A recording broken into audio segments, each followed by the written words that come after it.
Talagang hindi ko tinitigilan hanggat di umaawas. Punong-puno yan hanggang umagos sa may labi.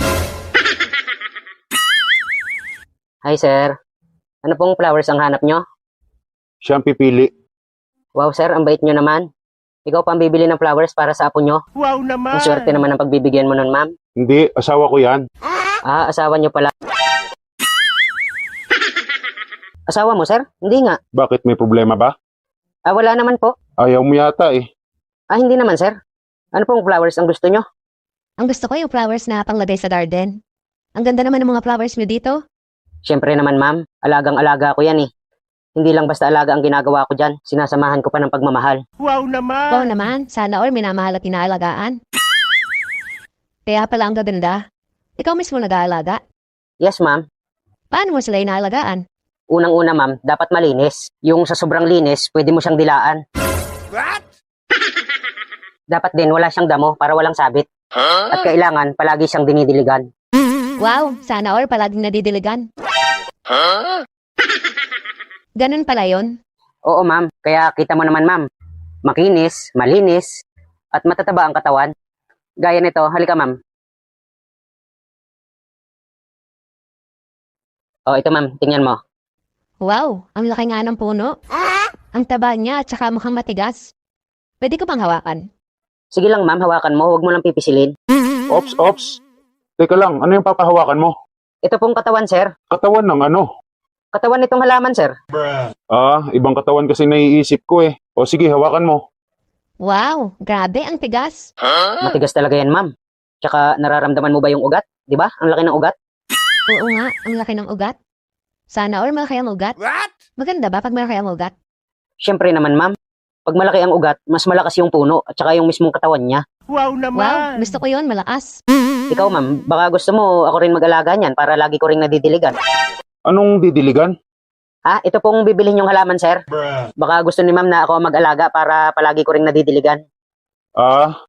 Sigurado kayo, halaman pa yung pinag-uusapan nyo ha? Kasi parang iba yung naiisip ko na gusto mong diligan eh. Hindi naman sir, halaman talaga sir. Paano pag ganito, kuya? Kasi yung lupa niya, parang medyo nanigas na. Parang matagal lang hindi nadadalaw. Ah, madali lang yan ma'am. Ang ginagawa ko dyan, tinutusok-tusok ko muna para lumambot tapos tsaka ako didiligan ulit. Wow, ganun pala yon. Sana all natutusok tapos nadidiligan ulit. Oo ma'am, ganun yun.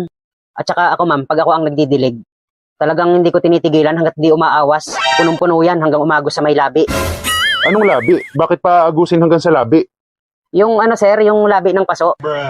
Ganun ba? Ibang labi kasi yung naiisip ko eh. Kasi parang hindi na halaman yung pinag-uusapan nyo eh. Relax ka lang sir, halaman lang to. Ikaw ma'am, gusto mo ba pag nadidiligan, awas-awas din? What? Oo naman, kuya. Gusto ko yung basang-basa ang lupa. Wow naman! Ay ganun ma'am, wow naman. Magaling ka din pala mag-alaga ma'am. Oo naman, pero gusto ko kasi yung ganyang malalaki talaga ang ugat. Meron din kasi akong alaga doon sa bahay, kaya lang. Maiksi lang siya, tsaka parang lantatay na. At tsaka maliliit lang ang ugat nun. Medyo may katandaan na kasi.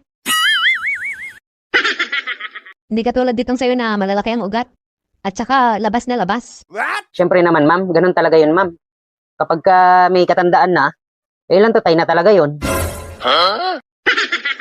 Tsaka mahina na sumipisip ng sustansya yun ma'am. Kaya maganda, palitan mo na lang yung alaga mo na matanda na. Oo nga parang maganda nga yun ah. Sino matanda? Kalabaw lang ang tumatanda. Hindi sir, yung halaman po ang sinasabi ni ma'am. Sigurado kayo ha? Ano ma'am, gusto mo ako na mag-alaga ng flowers mo? Pag ako nag-alaga niyan, palaging mamumukadkad yan. At saka humahalimuyak yan tuwing umaga. Talaga kuya, promise mo yan ha. Pag ikaw ang nag-alaga, hindi mo makakalimutan diligan ha. Oo ma'am, promise. Gusto mo, 3 times a day ko pandiligan yan eh. Wow naman! Sigurado yan, maghapon basang-basa ang lupa niyan. Wow, ganun ang gusto ko kuya. Yung masipag magdilig para hindi natutuyot yung lupa. Teka lang. Parang kanina pa talaga akong duda sa pinag-uusapan nyong yan eh. Parang bulaklak ng misis ko yung gusto mong diligan eh. Tara na, sa iba na lang tayo bumili. Sir, saglit lang. Kung sakali pong makabili kayo dun sa kabila, baka pwedeng ako na po yung kunin yung taga-dilig. What? Wag na, alam ko naman kung anong gusto mong diligan eh. Ako pang lulukuhin mo ha.